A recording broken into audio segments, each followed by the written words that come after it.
always been a big part of teams that I've been part of and is very friendly and has really good relationships within them.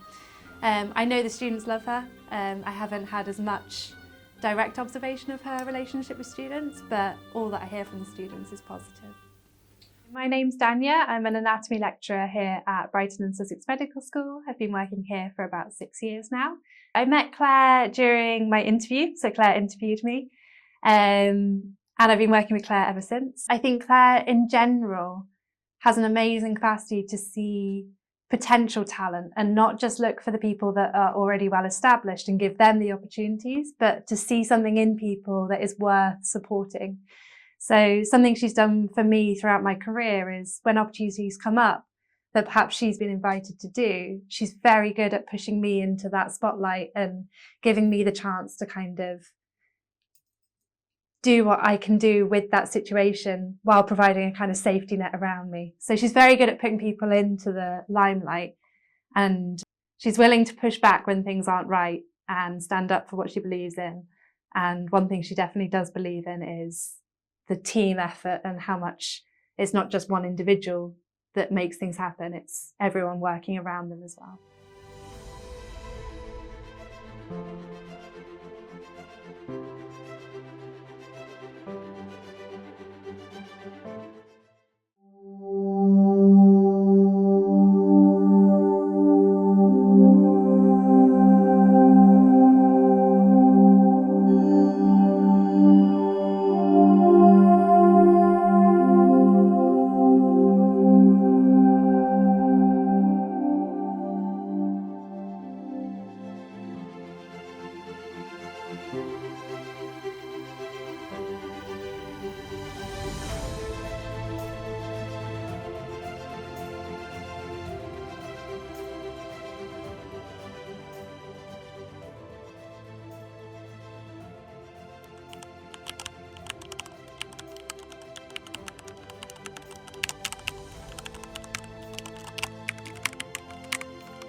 My name's Claire. At work, I'm an anatomist, a professor of anatomy, and always been active, always done dancing. I'm qualified as a lifeguard and have always done swimming, so swim a couple of times a week and then do a range of gym, so still dance 3 times a week and do a couple of gym sessions, some HIIT training and some body pump as well. So I grew up having epilepsy, always having medication that really affected my ability at school, growing up with some social stigma about actually what having seizures was. And then later on, having injured my back and slipped 5 discs in my back has really, made me really conscious of my movement and my want to look after my body. I wanted to understand what epilepsy was. I wanted to understand what was happening in the brain and the nerves. So I was really interested in textbooks or library books and try and read up about the human body. I think it had to have contributed towards my own understanding. I didn't really know anything about there being a career in anatomy or understand what being an anatomist was, or that you'd study anatomy. I knew nothing of that. But I just followed what I was interested in.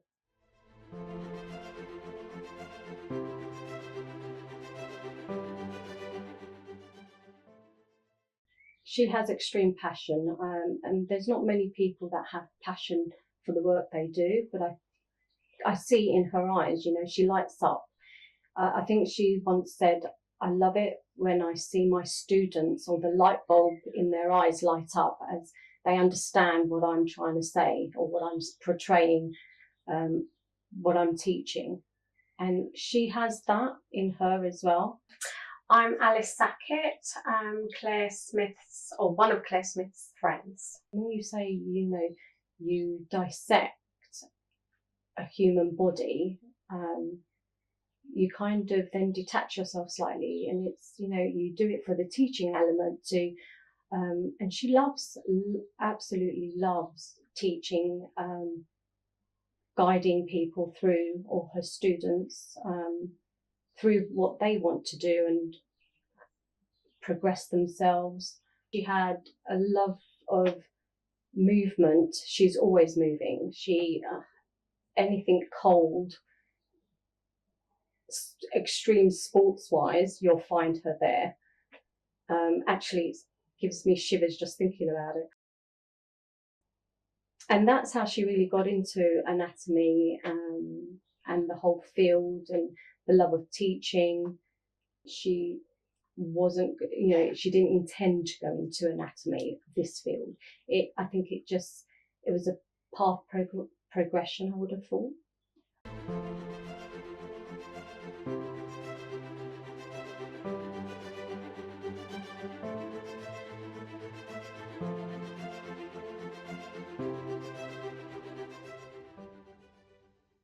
I've never had a particular dream to do a particular thing. I've just always followed what I've been interested in, and to know that those sequential steps add up, and they should always be true to yourself and follow what you want to do. And there's always a different way. It says on there, if plan A doesn't work, the alphabet still has 25 more letters. And I really like that, because if something doesn't work, take stock, have a think, and go round it. And if someone says no, as long as it's not illegal, there's always a different way. There's always something else.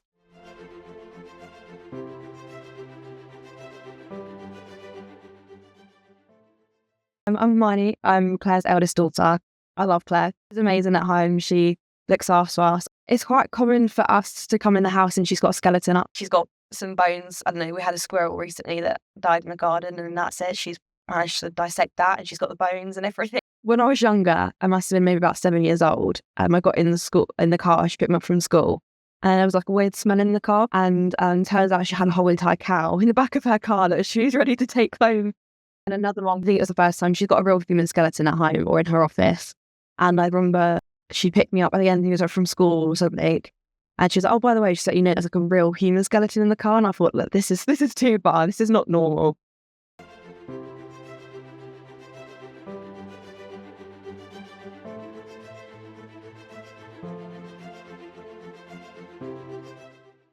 Anatomy, when she first started at university, it's just something that clicked. She enjoys it. She loves it. She's a brilliant daughter, and we love her to bits. Exceedingly proud of all her achievements, whether it's swimming down the River Dart, having watched her, or enjoyed seeing her on TV. Proud of her when she got her, good results. And equally proud now with her career and family life as a mum as well. What more you ask?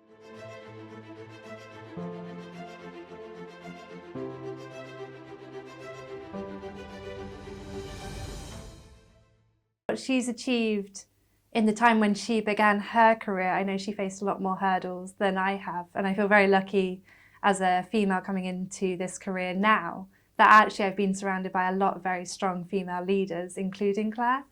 And I know that hasn't always been the case, and that Claire had a few more hurdles in her way, in her kind of career trajectory. Obviously, you still do have challenges, and something, as well as being female, being quite young in the profession can provide some kind of tricky situations to navigate. But I would say for people coming into the career, especially young females, to find a really strong female role model, and there are plenty of them in anatomy. Anatomy is actually a great place to look for female leadership, and to get yourself a mentor and someone that can guide you through both the professional as well as the kind of political aspects of academia. I don't think people realise there's a political element to academia that has to be navigated on top of the kind of professional and everyday activities.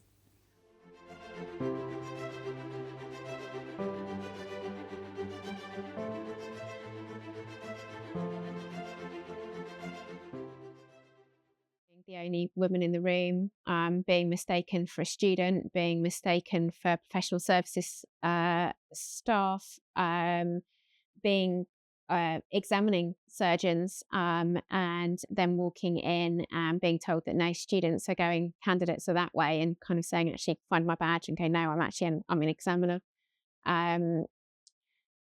Having sometimes, not so closed doors based on who knows who, and kind of more traditional male groups of lines of communication, subtle things to outright sexism, harassment, different whole load of different things over time.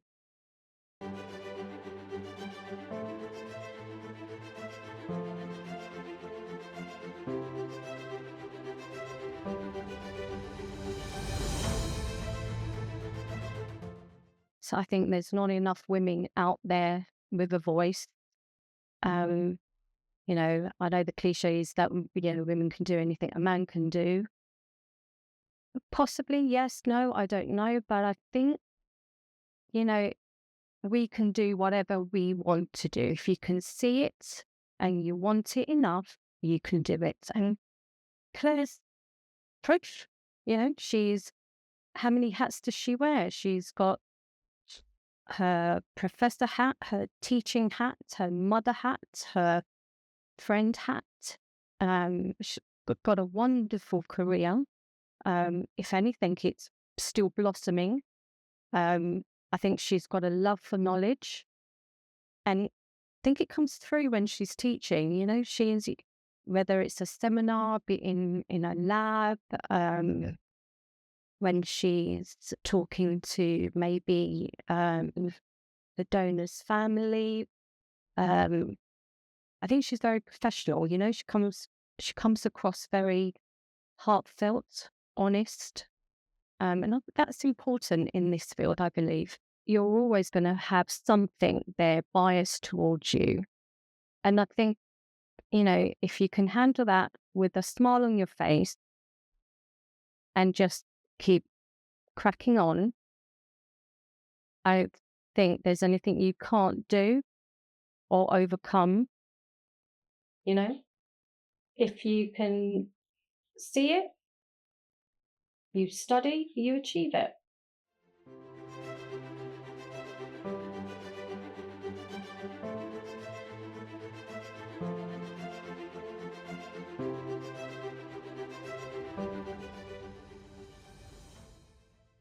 There's been times, particularly behind closed doors, where she's had challenges in her field of, being a male-dominated field, or sometimes arguments where people just aren't listening to her because they think, oh, it's a female. There's been situations where there's been differences in pay just because of her gender, which she fought very well, and obviously rightly so.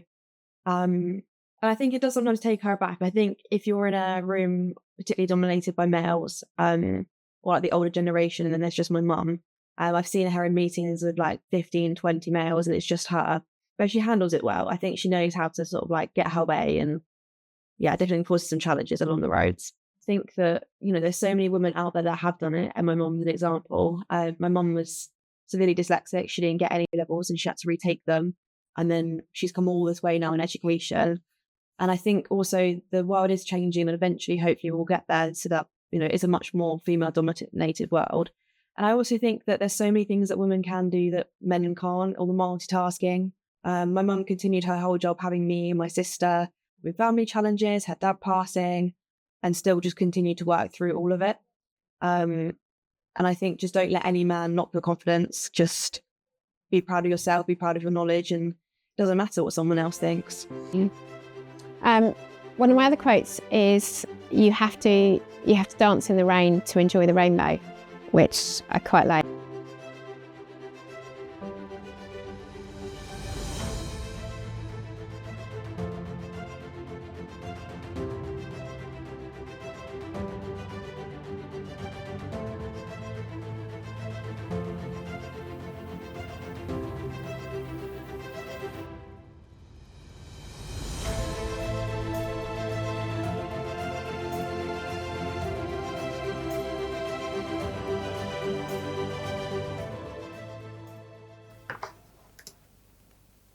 That's podcast.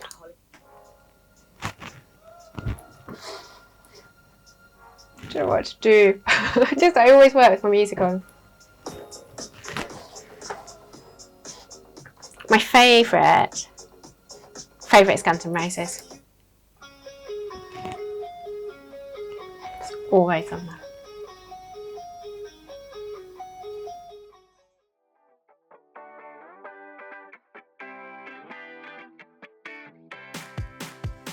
I'm nervous. We're literally standing right in front of her room. Like we're one corridor away from her room. And this is just very nerve-wracking because we've been talking about Claire for weeks, and we're finally getting to do it. Yeah. Excited and ready to begin this journey. Done with shortlisting, Yeah. and I'm completely green for it right now. Because like there's so much, and we don't know what to take, what not to take. Because everything right now feels important. For nearly 6 years. It's okay, no worries. She's young, she's magnanimous. Oh, well, I lost my words there. Hello. Hi. How are you? Well, thank you. Hi. Hello. Oh shit. Yes, that's it. And that meant that I was always taking medication.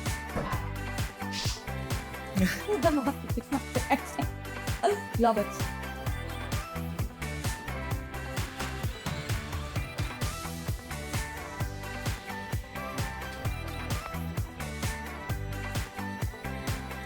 Oh, yeah. I want to ask you a question. You were recording me. Oh, well, yeah. Oh, really? This was super natural. This is everything that we have about Claire, the music that we're using, the shortlisted clips, the cache file. It's been 2 days. We've been all in editing. And you won't believe we've just edited the first 3 minutes. From the kind of shots to take, from the kind of B-roll to take, from the kind of main footages to select, the sound, the music, the sound effects, everything, every minute in this film that we've edited has taken us 2 hours each. Qualified as a lifeguard when I was 16, and I've always done swimming, so swim a couple. I love this. Well, woman factor, but definitely agree. There's been conversations obviously at home or behind closed doors. Oh gosh.